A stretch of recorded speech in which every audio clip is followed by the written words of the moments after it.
Hi guys, so today in this video I'm going to teach you 5 intermediate card controls to the top of the deck. Now what I mean about intermediate is that these card controls will take you some practice to learn if you're at a beginner level of your card magic. However, if you've been handling cards for years, then these will be quite easy for you.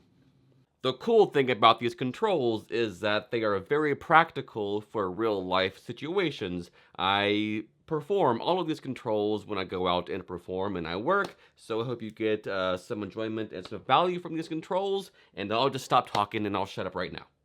Let's get into it. Alright, so this first one is sort of a no-switch handling of Ed Marlowe's convincing control. So, my bad, I lied to you in that intro. There is one bottom control in this bunch, alright? This is what it is. So, a card is chosen. Let's say we go for the 4 of hearts in this case. Pretty good card. We insert that card into this fan over here, and it's lost in the deck somewhere, but really, it's been controlled to the bottom of the deck.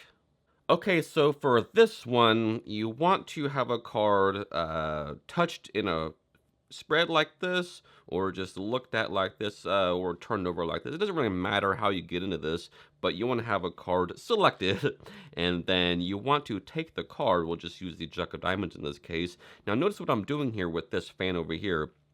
With my fingers, I'm sort of pushing out a little bit further this bottommost card of this spread right here. You can see how I'm doing that right there. This one card is exposed more than the rest, and that's very important for this move. So as soon as they touch a card, you can have them just look at it like this. Now what you want to do is actually insert this above that bottommost card. So it's going in between these two bottommost cards right here, right? It's kind of like a sandwich situation right here. So what's going to happen is it's going to ride past that bottommost card like this. I'll give you an exposed view. It just rides past it, and you'll feel that click as it rides by, and you'll hear it too. It just clicks on out of there, okay? So it looks like it's simply going to the fan like this, but really it's all the way over here, simply underneath my hand right here. It's just free from the deck. So what's going to happen is that as you put it in, remember we exposed that card more than the rest, as it clicks on out of there, you're just holding it with sort of your fingers right here, so it looks like it's just in that spread, right? But it's just free, like I said. Now you pretend like you just push it in, like you just, jam that into the spread, but really it's still just free from the deck right here. So what's going to happen now, as you go to close up the spread, the deck, that card just rides all the way to the bottom of the deck, kind of like a coal, but not really. It sort of just rides to the bottom of the deck. Naturally, it just sort of coalesces to the bottom there as you close the deck up. Now, sometimes this has a tendency to flash, and the way to get around that, I find, is through my practicing sessions. You want to sort of, as you go to push it in, you sort of take your fingers and sort of just guide that in towards yourself by curling your fingers like this. Just guide it in towards yourself. So I'll give you an exposed view from the back here what's going on. As I go to do this and push it in, watch what happens to the back. You can see the card sort of pop out, but from the front like this, you can't see that. So only you're seeing that sort of card shoot out like that in the back, but that's going to hide it from the front, and so they can't see any sort of flashing. If you didn't do that, it might look like this. So the Queen of Hearts, we put it right there. Now watch this. You can see that sort of like happening there with that card, and that's very obvious. Well, it won't be obvious to everybody, but I think it looks kind of, it's just a little bit sloppy. So it's a nice touch to just bring that in towards yourself by curling your fingers in. So once again, you're like this. 10 of spades, it goes in between these two cards here, clicks right past, pretend to push it into the spread. It looks like it goes in there. Now from underneath, simply do that move as it rides all the way to the bottom of the deck, square up, and it's on the bottom. Alright, so this next one is sort of an idea that I came up with on my own that I call the real dribble toss, alright? So I'll tell you why it's called that in a moment after I show it to you. Alright, so let's say we had a card chosen from a dribble. Let's say we go with that one right there. The 7 of diamonds, pretty good card. Now the 7 can go right around here in that dribble like this, square them all up nice and neatly. And of course you snap and it's on top of the deck. The snapping is all the magic. Alright, so the real dribble toss, the reason why I call it that is because you actually toss it into the deck as opposed to the original dribble toss control by Steve Bedwell, alright, which for comparison's sake, I'll show you what the OG dribble toss control looks like, which looks like this. You have a card, we'll go with the 5 of spades in this case, you toss it into that dribble right around here, you see it go in, and it's back on top of the deck. Now, the card you never actually see the card fly into the deck, but it's still a pretty good control in my opinion. So the jack will do it again. The jack of diamonds goes into the dribble right around here. It's just a like a feint, like a bluff. You don't actually see the card go in, and I wanted a way to do this control where they actually see the card go into the deck, into the dribble, and this is what I came up with. So this utilizes a move by Bruce Servan called the thumb off switch, which is one of my favorite moves in all of card magic. Okay, so again, we are like this. Now they're going to say stop, and what you're going to do here is thumb that card over, the one they said stop on, and you're going to put it on the bottom of this upper packet by simply picking it up side jog position like this and showing it to them like this. So sort of in this sort of side jogged condition like this. And you say, remember that card, and it's going to look like you simply take it off of there like this and toss it into the dribble like so. It's going to look identical to that, but really you switch the card, okay? So the switch looks like this. So they say stop, remember that card like this, the 2 of clubs. Now what's going to happen here, for an exposed view, you simply lower that card, that side jogged selection, onto the lower packet like this, square on top of this. So it's perfectly aligned on top, just like this. At that moment, you simply take your fingers and you drag off the card right above it, in this case the ace of clubs there, right? So you just drag that off with there, you align it, and then you drag that card off like this by simply moving this packet over. And that looks like, in fast motion, that you simply just took this card off and thumbed it over, right? The actual card, like this. So that's the actual move, and this is the switch move. And they look almost identical, especially if you're shading it a little bit like this. So once again, you're here, 2 of clubs, you do the move, and it looks identical, but you've just switched it. So they say stop, boom, boom, boom, you show them the card, you do the switch move, as we discussed, like this. Now, as soon as you move that over, immediately dribble those cards and toss that card in like this, the switched out card. Now, that 2 of clubs that they saw is right here on top of this packet. So continue, take this packet now and then dribble onto the rest. And now it's on top of the deck. So one more time at full speed, you're like this. Remember that card, all right? And we'll put it back somewhere in that dribble like this, and it's done.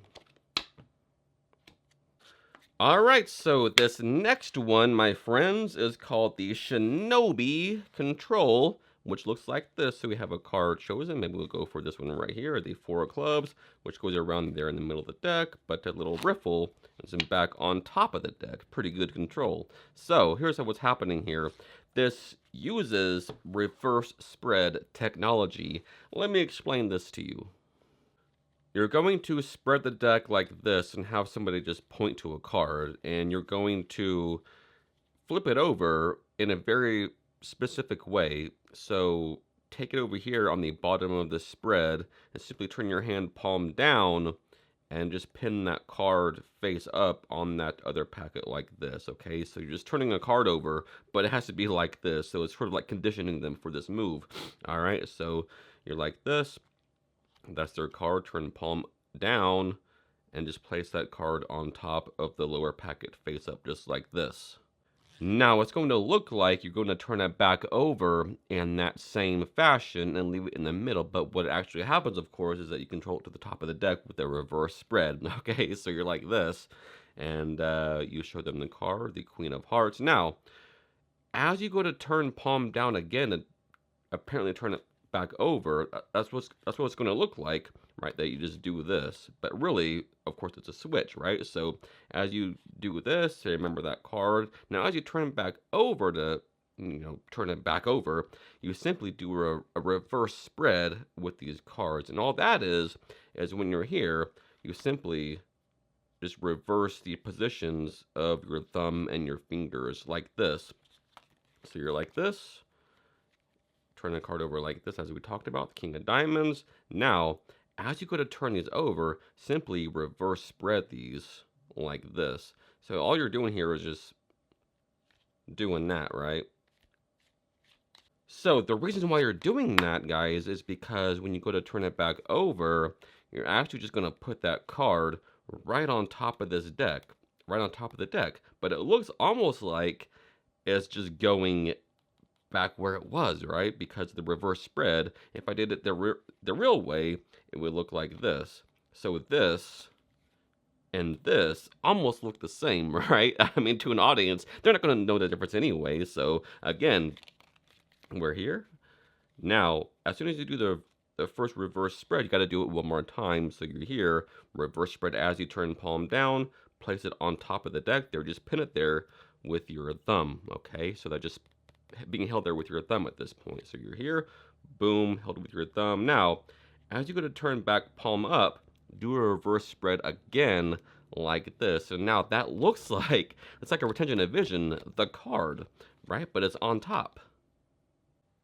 So we'll go through this all step by step one more time. Card is chosen on the bottom of this spread here. Turn palm down to get that face up right there. So remember that card. Reverse spread as you turn back palm down to apparently put it back in the middle, but it goes on top. You pin it there with your thumb. Turn palm up again, do another reverse spread like this. That looks like the same card because the retention of vision. Push it in and it's on top. So at full speed once more, you're like this. We'll take the Jack of Hearts in this case. Remember that card, boom. It's right there, but it's on top. And I think that's a pretty good control. All right, so this next one, my friends, is called the running cut control. Okay, so we'll take a card. Doesn't really matter which one it is. The 7 of spades in this case. We'll put the 7 right around here. And well, actually, that was a little bit high. We'll cut a little bit deeper in the deck, right around there. But really, it's on top of the deck. Okay, so I like this control. It looks like you just cut the deck, cut the card into the middle of the deck, but it's on top. And this utilizes some technologies of like I guess you call it like a multiple shift. Okay, so it's kind of neat here. So, and also a Bill Simon idea, which I also love. All right, so anyway, you have a card chosen.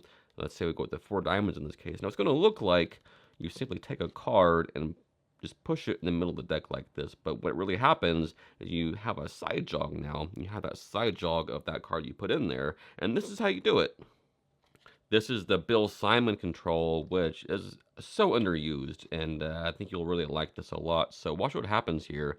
You start to push this card in, but from the back, okay? So it's kind of like, just in reverse, the diagonal push in. Right, just like this to get your side jog, but it's done from the side instead. Okay, that's basically what's happening. Okay, so the 9 of clubs. So you start from the back like this, and then you just run your thumb along the card to square it in like this, and that's going to cause the card to become side jogged. But you want to keep sort of like rubbing the deck like this to really emphasize that the card is in square like this. So I already have it side jogged, and you can help your pinky along too for the ride if you need it more side jogged like that. Now that you have it side jogged, what's going to happen is you start cutting the deck and you say, well, that's a little bit high in the deck. Let's cut it a little bit deeper, right? So you're going to cut some cards, not all the way to the side jog like this, about halfway down like this into your hand, and then you cut another one, this time lower than the side jog. Now watch what happens here. Your pinky just sort of holds on to it as you cut the cards like this, right? So that just stays there as you cut those cards. And check this out. That because of that cut and because it stayed there with your finger, it's just right here on top of this packet, and simply just slap that on, and it's on top of the deck. So once more, you do your side jog move like this to get it, do that Bill Simon control like this, and you cut about half of these, not all the way to the side jog, but about halfway down to the side jog like this, into your hand. That's still there. Cut once more past the side jog like this into your hand. And here's what I like to do. Here's a convincer. I sort of like out jog these, like angle jog them like this, and you can see that just coming out of that portion because I'm holding it there with my pinky, right? Now you just do that. Slap those on top. You can see it's about lower in the deck right here to the middle, blah, blah, blah, blah, blah, blah. It's on top. So once more in fast motion for you, the 4 of diamonds. We'll put that in the middle somewhere. And in fact, that was a little bit too high. We'll cut a little bit deeper in the deck. You can see it right around there. Boom, it's on top. All right, so last but not least, we have the Open Control by Larry Jennings. All right, so this is what it looks like. So a card is chosen. Let's say we go for the 6 of diamonds in this case. Now the 6 goes right around there, almost to the bottom of the deck, actually. But the little riffle like this, and it's back on top of the deck. All right, so this is sort of like a precursor, or like it has similarities to, like the tip over change. This is one of what I'm talking about here, where you show a card like this, the queen, blah blah blah, and it's almost like that, but like in a spread. It's sort of like a precursor to that, or maybe I don't know. They're similar, okay? So what's going to happen is it's going to look like you have a card up jogged like this, and show it to them like this, the ace of spades here, and then just push it in. But really, it's going to be switched out, okay? So, obviously, okay? So, you're like this. Now, as you go to up jog that card, you simply align this bottommost card of this spread with that selection like this. So you have sort of like a straight line going on right here. All right, so as soon as you go to up jog it like this, align those cards as you move them both forward. So you're just adding a card on, right, to that up jogged card. So they don't see that obviously from the front because your hand is tilted. Okay, so once more you're like this. As you go to show them the card, that's when you do the alignment move. I got it right there already because you can't see it because I'm, upright, and you just pin that on there like this, and they see that card. But really, this is what it looks like from your end. All right, that card is just behind it. So you show them that you push it in as you go back down, and push it off immediately, and it just looks like it's the same card. So you put it in somewhere over here like this, push it in, and of course it's on top of the deck now. One more time, fully exposed here. So you're like this. They see that, or you see that, you're like this, push that guy in like this, and you have your control.